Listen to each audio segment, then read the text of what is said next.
अधिकृत इमारत दुर्घटना, 6 जणांचा दुर्दैवी मृत्यू.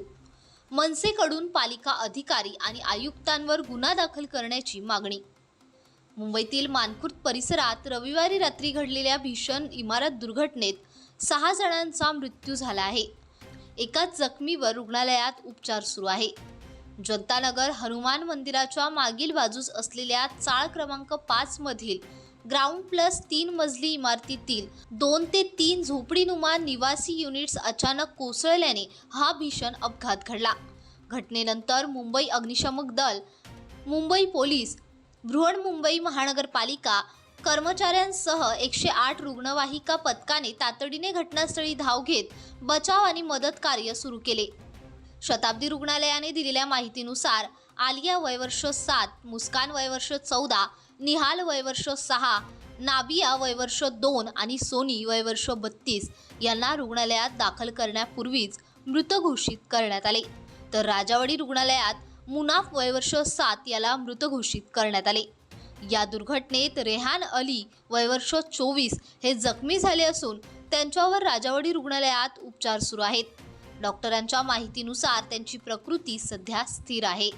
या घटनेनंतर आतापर्यंत एकूण 6 जणांचा मृत्यू झाल्याची अधिकृत पुष्टी झाली आहे.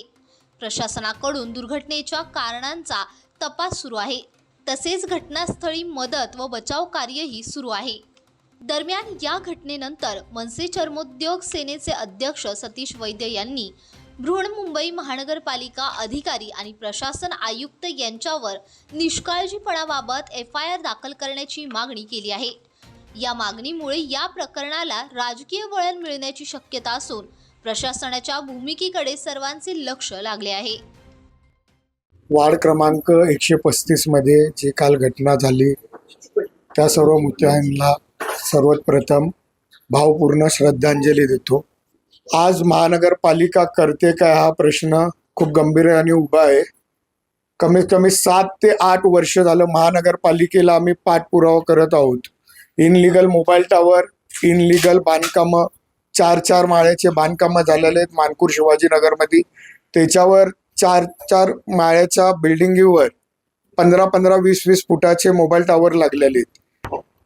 वारंवार तक्रारी करून सुद्धा इमारत कारखान्याचे अधिकारी, वार्ड ऑफिसर लक्ष घालत नाहीयेत. नक्कीच आज शिवाजीनगर मानखुर्दमध्ये जेवढे मोठे बांधकामं होतात आहे त्याच्यामध्ये स्थानिक पोलीस ठाणे, त्याच्यानंतर स्थानिक नगरसेवक, आमदार यांची पण काहीतरी जबाबदारी आहे की एवढे महानगरपालिकेच्या अंडरमध्ये मोठे मोठे कन्स्ट्रक्शन होतात कसे.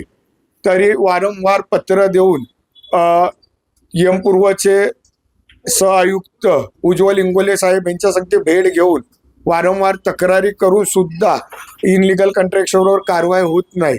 याचा अर्थ कुठंतरी महानगरपालिका या सर्व संबंधित जबाबदार आहे. जसं काल 136 मध्ये जे अनधिकृत बांधकाम घडणार होतं त्याचा पाठपुरावा करून आम्ही महापौरांना आणि Ashwini Bhide madam, DMC Nandedkar madam, ward officer, स्थानिक पोलीस स्टेशनला मी स्वतः फोन करून कळवलं. तेव्हा जी घटना 136 मध्ये होणारी ती टळली. पण तरी पण काल रात्री वार्ड क्रमांक 135 मध्ये 3 माळ्याचं इनलिगल कन्स्ट्रक्शन पडलं आणि त्याच्यामध्ये 7 जणांचा मृत्यू झालाय. त्याला जबाबदार म्हणून मुंबईचे पालकमंत्री मंगल प्रभात लोढा हे राजीनामा देतील का? आणि त्याचप्रमाणे मंगल प्रभात लोढाची जी जबाबदारी आहे त्याचप्रमाणे स्थानिक नगरसेवक नवनाथ बन यांची ती खूप मोठी जबाबदारी आहे. त्याच विषयावर नवनाथ बन यांचा पण राजीनामा झाला पाहिजे. आणि जसं रितू तावडेंनी सांगितलं की तो प्लॉट आमचा नाहीये, महानगरपालिका तो कलेक्टरचा आहे. तर महानगरपालिका करते काय? आज तिथं पाणी जे पुरवठा होतो तो महानगरपालिकेचा आहे, साफसफाई होते ती महानगरपालिकेची आहे. तिथलचे मुकादम जेव्हा 4 5 माळ्याच्या इमारती उभा राहतात तर त्यांना कारणीभूत तिथलचे इमारत कारखान्याचे अधिकारी जई यांच्यावर प्रशासन कारवाई करणार का हा मोठा गंभीर विषय निर्माण झालेला आहे. 100% झालाच पाहिजे.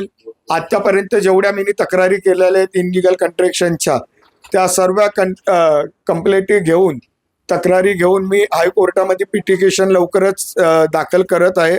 त्याच्यामध्ये पार्टी आम्ही महानगरपालिकेच्या आयुक्तांना बनवत आहोत आणि या सर्व भ्रष्ट अधिकाऱ्यांवर निलंबनाची कारवाई झाली पाहिजे.